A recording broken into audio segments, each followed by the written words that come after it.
الحمد لله رب العالمين والصلاة والسلام على سيد الأنبياء والمرسلين أما بعد فأعوذ بالله من الشيطان الرجيم بسم الله الرحمن الرحيم السلام علیکم ورحمۃ اللہ وبرکاتہ۔ اسلامیات کلاس نہم سورۃ الانفال الدرس الاول جز الف۔ اس سبق میں ہم آج پڑھیں گے سورۃ الانفال کا تعارف، اس کا لفظی اور بامحاورہ ترجمہ، 1 تا 4 آیت نمبر، اس کے بعد شان نزول تفسیر کی روشنی میں اور آیت کا پس منظر، چوتھے نمبر پر مومنین کی صفات اور 5ویں نمبر پر انشاءاللہ عز و جل اہم سوالات کی نشاندہی کی جائے گی۔ آئیے اپنے سبق کی طرف بڑھتے ہیں۔ جیسے کہ میں نے پہلے آپ کو عرض کیا کہ سورہ انفال کا تعارف بیان کیا جائے گا، تو سورہ انفال یہ مدنی صورت ہے۔ مدنی صورت کون سی ہوتی ہے؟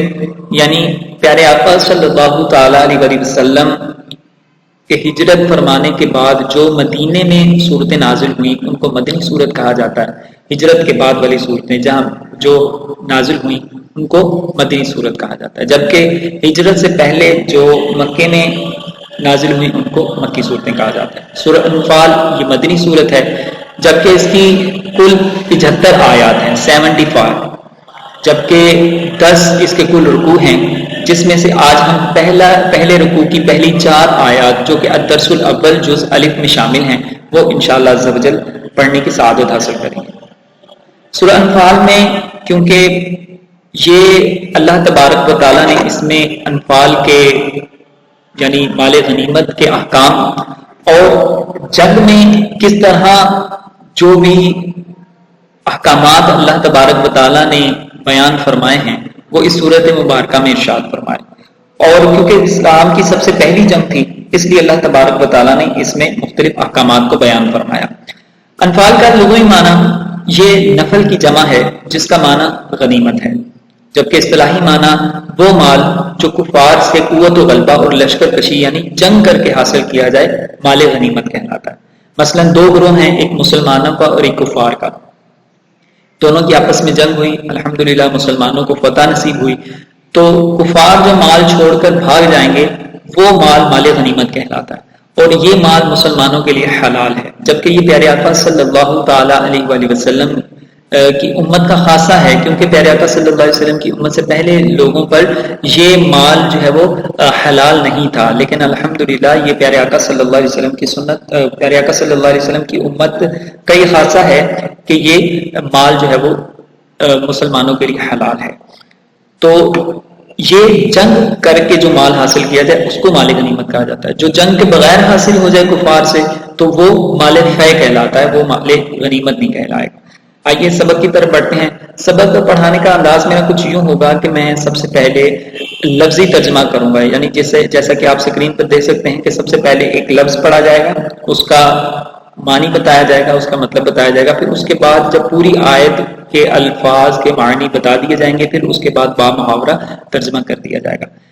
آئیے اسٹارٹ کرتے ہیں، اور تیسرے نمبر پر جب میں یہ لفظی اور با محاورہ ترجمہ کر لوں گا اس کے بعد انشاءاللہ اس آیت مبارکہ کا شان نزول اور جو کچھ اس میں احکامات بیان ہوئے اس کے بارے میں انشاءاللہ عز و جل گفتگو ہوگی۔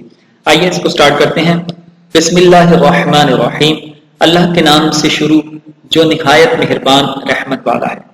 یسألونک عن الانفال، وہ پوچھتے ہیں، یسألونک وہ پوچھتے ہیں، عن الانفال اموال غنیمت کے بارے میں، قل الانفال تم کہو غنیمت کے مال، للہ والرسول اللہ اور رسول کے ہیں، فاتقوا اللہ تو ڈرتے رہو اللہ سے، واصلحوا ذات بینکم اور صلح صفائی رکھو، واصلحوا صلح صفائی رکھو، ذات بینکم اپنے درمیان، واطیعوا اللہ اور اطیعوا اللہ اطاعت کرو اللہ کی، ورسولہ اور اس کے رسول کی، ان کنتم مؤمنین اگر تم مومن ہو، ایمان والے ہو۔ اب اس کا با محاورہ ترجمہ دیکھیں۔ اے محبوب تم سے اموال غنیمت کے بارے میں پوچھتے ہیں، تم فرماؤ غنیمت کے مالوں کے مالک اللہ اور رسول ہیں، تو اللہ سے ڈرتے رہو اور آپس میں صلح صفائی رکھو اور اللہ اور اس کے رسول کا حکم مانو اگر تم مومن ہو۔ اب پیارے اسلام بھائیو، اس میں جو آیت مبارکہ ایک یہ جو ابھی میں نے آپ کے سامنے با محاورہ اور لفظی اس کا ترجمہ کیا، اس کے پس منظر اس کا کیا ہے، کیا وجہ ہے کہ یہ آیت مبارکہ نازل ہوئی؟ دراصل بات یوں ہے، حضرت عبداللہ بن عباس رضی اللہ تعالیٰ سے روایت ہے کہ آپ فرماتے ہیں کہ سرور کائنات صلی اللہ علیہ وسلم نے غزوہ بدر کے دن ارشاد فرمایا، جو تم میں سے یہ کام کر دکھائے اسے مال غنیمت میں سے یہ انعام ملے گا۔ چنانچہ نوجوان آگے بڑھ گئے اور عمر رسیدہ جو لوگ تھے، جو تھوڑی ڈیڑھ عمر کے لوگ تھے، وہ حضرات جھنڈوں کے پاس کھڑے رہے اور وہاں سے نہ ہٹے، یعنی انہوں نے ان کی پشت پناہی کی۔ تو چنانچہ اللہ تبارک و تعالیٰ نے کافروں پر مسلمانوں کو فتح عطا فرمائی۔ تو اب جو بوڑھے تھے وہ اور جو نوجوان تھے، نوجوان کہنے لگے کہ مال غنیمت جو ہے نا یہ ہمارا ہے، اور بوڑھے کہنے لگے نہیں جی ہمارا حق بھی اس میں ہے، کیونکہ ہم نے جو ہے نا وہ پیچھے سے پشت پناہی کی، اگر ہم پشت پناہی نہ کرتے تمہاری تو تمہیں جو ہے نا وہ شکست ہو جاتی۔ لہذا جب یہ معاملہ پیارے آقا صلی اللہ علیہ وسلم کے پاس پہنچا تو اللہ تبارک و تعالیٰ نے یہ آیت مبارکہ جو ہے نا وہ نازل فرمائی، جس میں اللہ تبارک و تعالیٰ نے فرما دیا کہ آپ سے اے محبوب، آپ سے یہ مال غنیمت کے بارے میں پوچھ رہے ہیں تو آپ ان سے فرما دیں کہ یہ مال غنیمت اللہ اور اس کے رسول کا ہے، تو لہٰذا آپس میں لڑائی جھگڑا نہ کرو بلکہ آپس میں صلح و صفائی رکھو اور اس کے پیارے حبیب کا اور اللہ تبارک و تعالیٰ اور اس کے پیارے حبیب صلی اللہ علیہ وسلم کا حکم مانتے رہو، اور اگر تم مومن ہو تو لہٰذا یہ آیت مبارکہ اس موقع پر جو ہے نا وہ نازل ہوئی۔ اور پیارے اسلام بھائی، کیونکہ دیکھیں اب یہاں پر اللہ تبارک و تعالیٰ نے مال غنیمت کے بارے میں بتا دیا کہ یہ اللہ اور اس کے رسول کا ہے، لیکن پیارے آقا صلی اللہ علیہ وسلم نے جو ہے یہ پھر بعد میں ان کے درمیان جو ہے نا وہ برابر تقسیم کر دیا۔ اس کی مال غنیمت کی تقسیم کاری کا بھی سلسلہ کار اگلی آیت میں آ رہا ہے کہ اس کو کس طرح تقسیم کیا جائے گا، وہ بھی اللہ تبارک و تعالیٰ نے اس میں احکامات ارشاد فرمائے۔ آئیے اگلی آیت کی طرف جانے سے پہلے میں آپ کو بتا دوں کہ آیت نمبر 2 اور آیت نمبر 3 میں اللہ تبارک و تعالیٰ نے مومنوں کی صفات بیان فرمائی۔ کیوں؟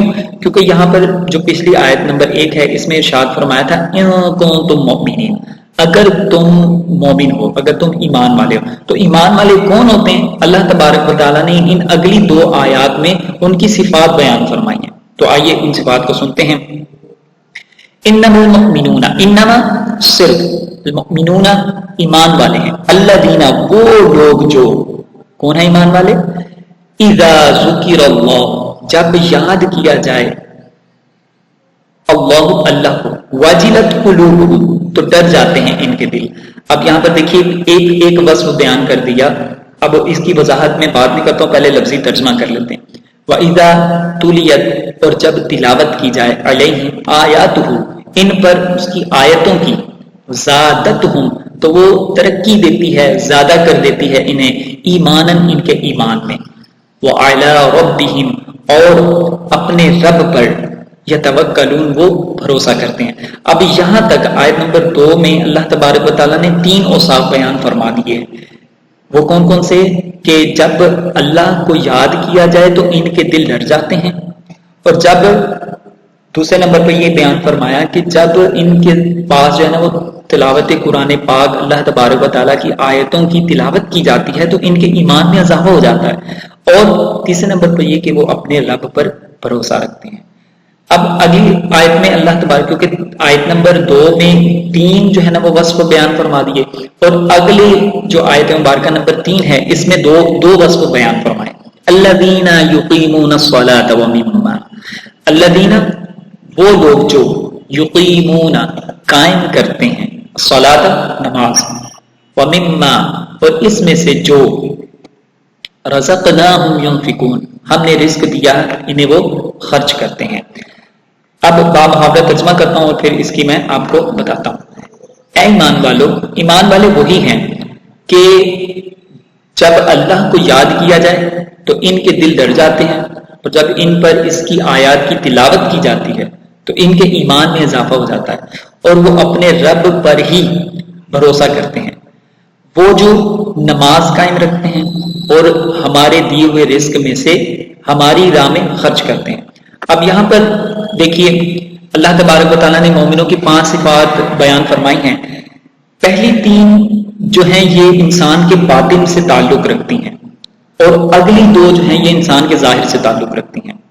اب پہلی 3 جو اللہ تبارک و تعالیٰ نے بیان فرمائی ہیں وہ مومنوں کی صفات، آئیے ان کی طرف چلتے ہیں جیسا کہ آپ کو اسکرین پہ بھی نظر آ رہا ہے۔ سب سے پہلی صفت ہے کہ جب ان کے سامنے اللہ تعالیٰ کا ذکر کیا جاتا ہے تو ان کے دل ڈر جاتے ہیں۔ اب خوف جو ہے نا یہ دو قسم کا ہوتا ہے، یا تو خوف گناہوں کو ترک کرنے کی وجہ سے ہوتا ہے، یا پھر اللہ عز و جل، دوسرے نمبر پر جو خوف ہوتا ہے وہ یا پھر اللہ عز و جل کے جلال، اس کی عظمت، اس کی بے نیازی کی وجہ سے ہوتا ہے۔ اب یہ دو قسم کا خوف ہوتا ہے۔ جو پہلا ہوتا ہے نا اللہ عز و جل کے ڈر کی وجہ سے، تو یہ عام جو پرہیزگار لوگ ہوتے ہیں نا، عام مومنین میں، جیسے ولی اللہ جو ہو گئے، تو یہ خوف ان میں پایا جاتا ہے کہ وہ اللہ عز و جل کے عذاب کا خوف رکھتے ہوئے اسے جو ہے نا وہ خوف رکھتے ہیں۔ جبکہ جو دوسری قسم کا خوف ہے، یہ انبیاء، اولیاء کاملین اور مقرب فرشتوں کو اللہ تبارک و تعالیٰ عطا فرماتا ہے۔ تو یہ مومنین کی صفات میں یہ بات سب سے پہلی آئے گی کہ جب ان کے سامنے رب کا ذکر کیا جاتا ہے تو کیا ہوتا ہے، ان کے دل ڈر جاتے ہیں۔ دوسرے نمبر پر جب ان کو قرآن پاک کی آیات پڑھ کر سنائی جاتی ہیں تو کیا ہوتا ہے، ان کے ایمان میں اضافہ ہو جاتا ہے۔ اب یہاں پر یہ نہ سمجھیے کہ جو یہ دوسری قسم میں جو ہے نا یہ ارشاد فرما دیا کہ ان کا ایمان جو ہے نا وہ بڑھ جاتا ہے، ایمان کی کیفیت میں اضافہ ہو جاتا ہے، ٹھیک ہے۔ جیسا کہ حضرت ام المومنین حضرت عائشہ سے روایت ہے کہ سرکار صلی اللہ علیہ وسلم نے ارشاد فرمایا کہ میں تم سب سے زیادہ اللہ عز و جل سے جو ہے نا وہ ڈرنے والا ہوں۔ دوسرا وصف بیان یہ ہوا کہ اللہ عز و جل کی آیات سن کر ان کے ایمان میں اضافہ ہو جاتا ہے۔ یہاں پر ایمان میں زیادتی سے ایمان کی مقدار میں زیادتی مراد نہیں، بلکہ اس سے مراد یہاں پر ایمان کی کیفیت میں زیادتی مراد ہے، ٹھیک ہے۔ نمبر 3، توکل، مومنین اپنے رب پر ہی بھروسہ کرتے ہیں۔ حضرت انس فرماتے ہیں کہ ایک شخص نے سرکار صلی اللہ علیہ وسلم کی بارگاہ میں اپنے اونٹ کو باندھ کر عرض کی کہ یا رسول اللہ میں اپنے اونٹ کو باندھ کر توکل کروں یا اسے کھلا چھوڑ کر توکل کروں؟ تو پیارے آقا صلی اللہ علیہ وسلم نے ارشاد فرمایا تم اسے باندھو پھر جو ہے نا وہ توکل کرو۔ یعنی بندے کو پہلے جو ہے نا وہ کچھ ہیلا کرنا چاہیے، کوئی کام کرنا چاہیے، اس کے بعد جو ہے نا وہ اللہ تبارک و تعالیٰ کی بارگاہ میں جو ہے نا وہ توکل کرنا چاہیے۔ یہ نہیں کہ بندہ گھر پر بیٹھا رہے اور کہے جی مجھے تو اللہ تبارک و تعالیٰ پر بڑا بھروسہ ہے، بڑا توکل ہے، وہ مجھے رزق دے گا۔ جب بندہ ہیلا کرے گا نہیں تو اس کو وسیلہ کہاں سے ملے گا؟ تو لہٰذا یہ توکل اللہ یعنی اللہ تبارک و تعالیٰ پر یہ بھروسہ ہے کہ انسان جو ہے نا وہ پہلے کوئی کام کرے اور اس کے بعد اس کے اوپر توکل کرے۔ اچھا، یہ تھی انسان کے باطن کے ساتھ جو تعلق رکھتی ہیں، جو کہ آیت نمبر 2 میں رب تعالیٰ نے صفات بیان فرمائی تھی۔ اب یہ جو اگلی دو ہیں جو اللہ تبارک و تعالیٰ نے آیت نمبر 3 میں اوصاف بیان فرمائے ہیں، وہ انسان کے ظاہر سے تعلق رکھتے ہیں۔ کیا کہ نماز قائم رکھتے ہیں، اللہ تبارک و تعالیٰ کے دیے ہوئے مال میں سے اسی کی راہ میں خرچ کرتے ہیں۔ یہ ہے مومنوں کی جو ہے وہ 5 صفات جو کہ اللہ تبارک و تعالیٰ نے بیان فرمائی۔ آئیے اگلی آیت مبارکہ کی طرف چلتے ہیں۔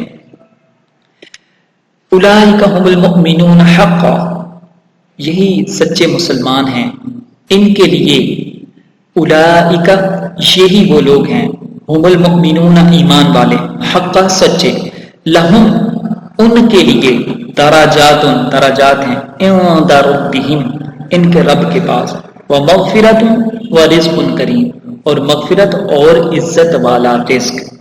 اب پیارے اسلام بھائیو بامحاورہ ترجمہ سن لیجیے، یہی سچے مسلمان ہیں، ان کے لیے ان کے رب کے پاس درجات اور مغفرت اور عزت والا رزق ہے۔ یہ ہو گیا اس کا بامحاورہ ترجمہ۔ اب دیکھیے کیونکہ اللہ تبارک و تعالیٰ نے پہلی آیت میں ایمان والوں کی بات کی تھی تو ایمان والوں کے وصف بیان فرما دیے۔ اب یہ جو وصف اللہ تبارک و تعالیٰ نے بیان فرمائے ہیں ان کے لیے پھر اللہ تبارک و تعالیٰ نے درجات بھی بیان فرما دیے۔ اب سوال یہ پیدا ہوتا ہے کہ اس آیت مبارکہ میں یعنی آیت مبارکہ نمبر 4 میں رب تعالیٰ نے ایمان والوں کے لیے کون سے درجات جو ہے نا وہ بیان فرمائے؟ اللہ تبارک و تعالیٰ نے اس آیت مبارکہ میں جو مسلمان ہیں، سچے مسلمان جن کے بارے میں یہ اوصاف بیان ہوئے ہیں، ان کے لیے جو ہے نا وہ 3 اللہ تبارک و تعالیٰ نے درجات بیان فرمائے ہیں۔ کون کون سے؟ نمبر 1، ان کے لیے رب کے پاس درجات ہیں، یہ جو لہم درجات، ٹھیک ہے، اللہ تبارک و تعالیٰ کے ہاں ان کے اللہ تبارک و تعالیٰ کے پاس ان کے لیے درجات ہیں۔ نمبر 2، اللہ تبارک و تعالیٰ کے پاس ان کے لیے مغفرت ہے. یہ دوسرا جو ہے نا وہ اللہ تبارک و تعالیٰ نے درجہ عطا فرمایا.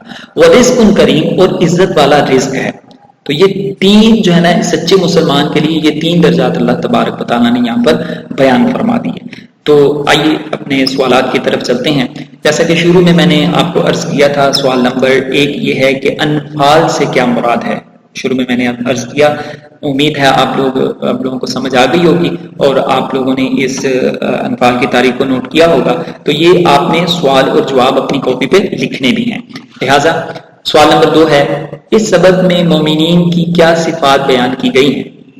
مومنین کی 5 جو صفات ہیں، جو دوسری آیت میں 3 اور تیسری آیت میں 2 بیان فرمائی، وہ آپ نے جس طرح میں نے آپ کو سامنے سلائیڈ میں شو بھی کروایا اس طرح آپ نے لکھنی ہے.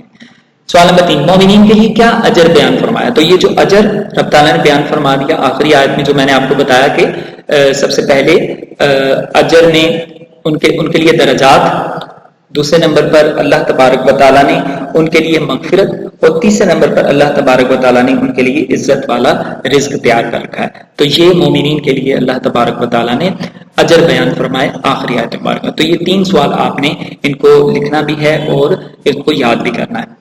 تو اپنے سبق کو دہرا لیتے ہیں. سب سے پہلے ہم نے انفال کی تعریف بیان کی کہ وہ مال جو کہ دشمنوں سے، کافروں سے لشکر کشی کے ذریعے جو ہے وہ جنگ کر کے حاصل کیا جائے. اس کے بعد مومنین کی صفات بیان ہوئی. مومنین کے اللہ تبارک و تعالیٰ نے 5 صفات بیان فرمائی. سب سے پہلی جو ہے وہ یہ کہ جب وہ اللہ عز و جل کا جب ذکر کیا جاتا ہے تو ان کے ایمان بڑھ جاتے ہیں. نمبر 2 کہ جب اللہ عز و جل کا ذکر کیا جاتا ہے تو وہ ڈر جاتے ہیں. نمبر 2 جب آیات کی تلاوت کی جاتی ہے تو وہ ان کے ایمان میں اضافہ ہو جاتا ہے. اور تیسرے نمبر پر یہ کہ وہ اپنے رب پر بھروسہ کرتے ہیں. چوتھے نمبر پہ یہ کہ وہ نماز قائم رکھتے ہیں. اور 5ویں نمبر پہ یہ کہ وہ اللہ تبارک و تعالیٰ کے دیے ہوئے رزق میں سے اسی کی راہ میں خرچ کرتے ہیں. تو آگے ہم نے پڑھا چوتھی آیت میں مومنین کے لیے کیا اجر بیان ہوا. تو اللہ تبارک و تعالیٰ نے ان کے لیے 3 اجر بیان فرمائے ہیں.